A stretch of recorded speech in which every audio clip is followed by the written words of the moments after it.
Three things we're gonna focus on today that hopefully will be very helpful. Number one is color temperature and light bulbs. Number two, updating your shades. And number three, probably the number one place in your home you have outdated lighting and an easy way to update it. We're going to be talking about modern lighting here at Schoolhouse, one of our favorite light fixture brands in Portland, Oregon. And then we're going to head over to Visual Comforts, where we're going to talk a little bit more about traditional lighting. Let's check out Schoolhouse.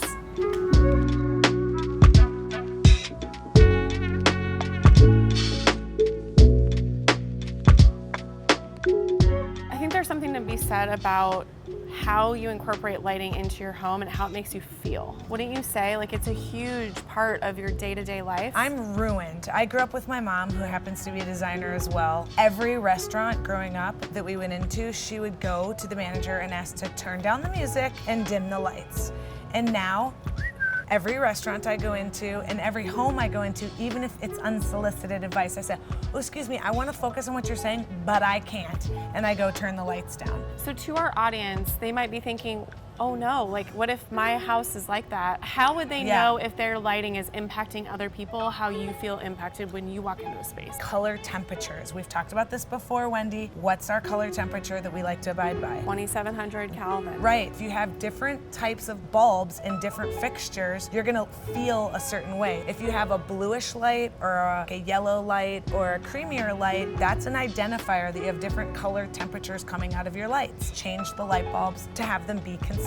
Here we have an example of a globe fixture, one that has a filament bulb and one that is frosted. Teal, tell me why you would choose one over the other. I've decided to stay away from all filament bulbs because I don't like to look at a bulb. It's also more harsh on the eye. This frosted bulb allows for a little bit more of even light and glowy light that I prefer. Even if I want to turn it up on the dimmer or dim it down for more of a vibe, I would always gear away from the filament bulb. Wendy, when you're 50, you don't want filament bulbs on your face because they show all the nooks and crannies. Let's keep the light soft. So one could also say that the filament bulbs have a little bit more of an industrial look, so if that's what you're going for, I get it, go for it. But as you can see, just looking at the bulbs, you can see a big difference between a frosted bulb and a filament bulb. What's super jazzy and exciting now is Schoolhouse and other brands sell a porcelain LED bulb. This bulb right here is not made of frosted glass, it's made of porcelain. They have really cool shapes, number one, and number two, they cast the most gorgeous soft light. Even more importantly, if you have a light that shows your bulb, look at all these cool shapes that you can see instead of just a round head. This display is a great example of how the light bulb that you choose changes the aesthetic of the finished product of the light. Pro tip, make sure the light bulbs that you buy say the word dimmable on the box. I've made the mistake.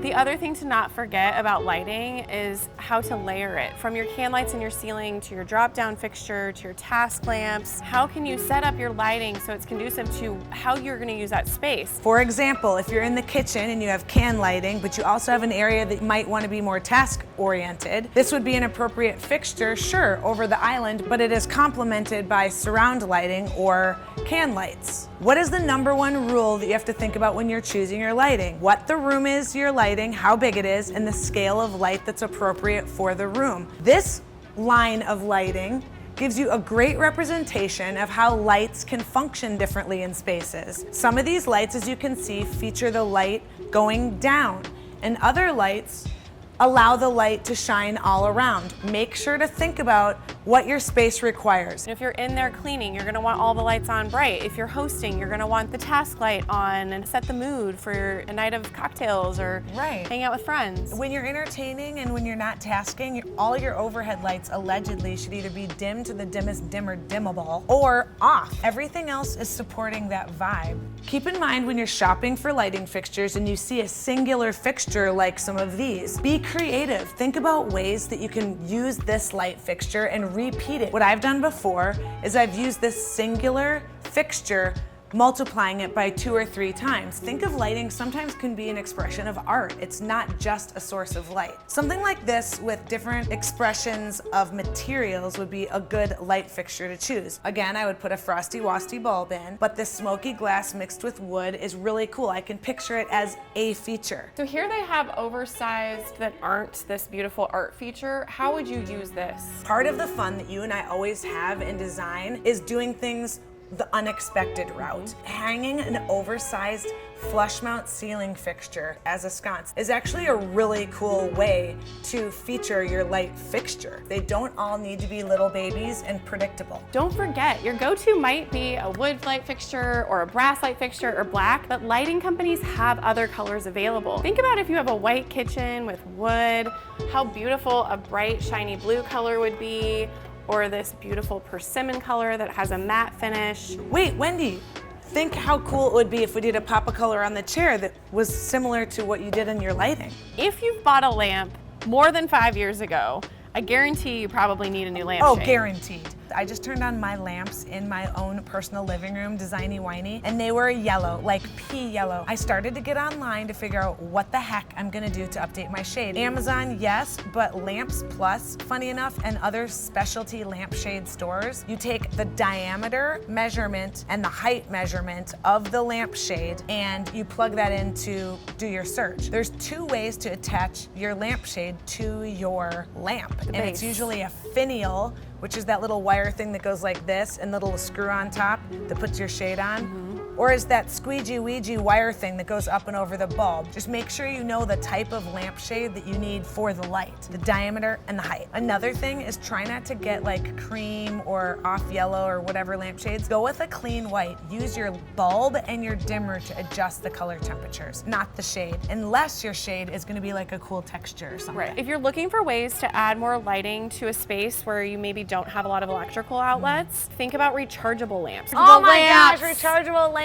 Thank you, Josh. I love rechargeable lamps. You can put them on your side table. You can bring them in when you're hosting somebody. They're just great to warm up your space. And you've also done a great job of using rechargeable lamps on bookshelves. No? Yes. A little trick is your lamp might come without a dimmer, but it's bright and you love it. You can plug it into a dimmer so you can even dim your lamp that is store-bought from a retail store.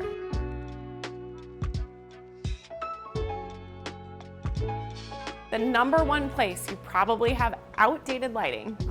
The bathroom.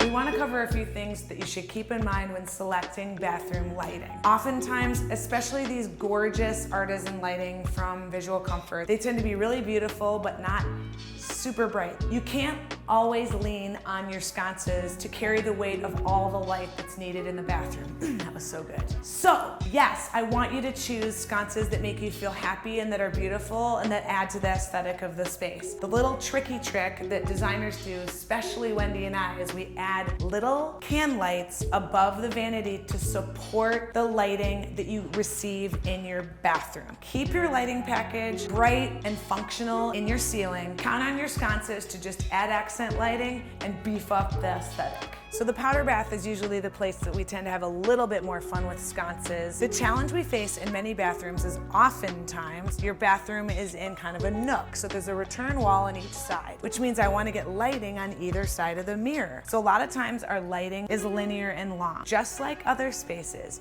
you have to be conscious of the size and the scale of the space that you're trying to light and choose the fixtures accordingly. In the olden days, we used to have hot spots where we had incandescent lighting lighting up these tubes. As you can see here, the LED bar is consistent throughout the whole light. This light is covering more of the surface area, so it's gonna light more of the surface area. So this is a great improvement in lighting. One of the biggest problems we see in clients' homes is they hang the light fixtures too high. You wanna make sure your light fixtures are centered and not too high and not too low. So make sure that you install the J-box after you select your light fixture. Because if you select a light fixture that goes up and you centered your J-box, it's now going to be too high. Whereas this one is centered with the J-box, so this would have worked really well.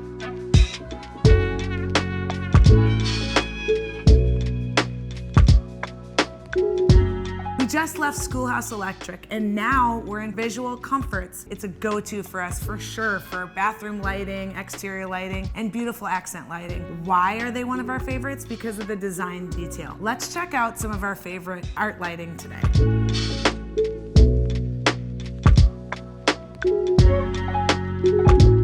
Two things to consider with art lighting. One is traditional versus modern, and the second one is large versus small. So it's pretty obvious. If you have a more modern home, you would feature something with a cleaner line and a simpler shape. If you have a traditional home or you like the traditional feel, you would go with something that's a little bit more curved and rounded like these over here. These fall somewhere in between and could be in a warm contemporary space that has traditional elements. The second part with art, if you have a really large painting and you have the ability to add a J-box and electrify, you would go with something larger like this one or this one up here, so it really captures the piece of art that you're featuring. If you have a small piece, and this could even be in a bookcase or on a really small narrow wall, you would go with something that's really small and simple. Lamps are one of the items that we consider for layered lighting. They can also add visual interest. Think about this lamp with the alabaster coming through. It has tons of colors, it's an interesting texture. Forget solid brass, forget black. This brings interest, color, texture,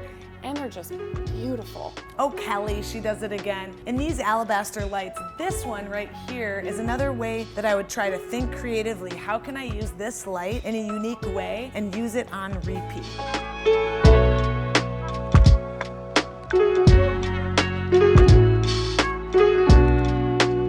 Thank you so much for watching our video. We really appreciate it when you share with others, and we really want to answer your questions. So if you have questions for us, drop them below in the comments. You can also send us an email, and we are happy to address your questions by answering them in our blogs or in smaller form content like Instagram and TikTok. Share and check us out. Really warm. I know, my crotch is sweating. It's like not crotch, but like cheeks. Sorry, Randy. Just say sorry to me. Randy doesn't care. He's sweating too.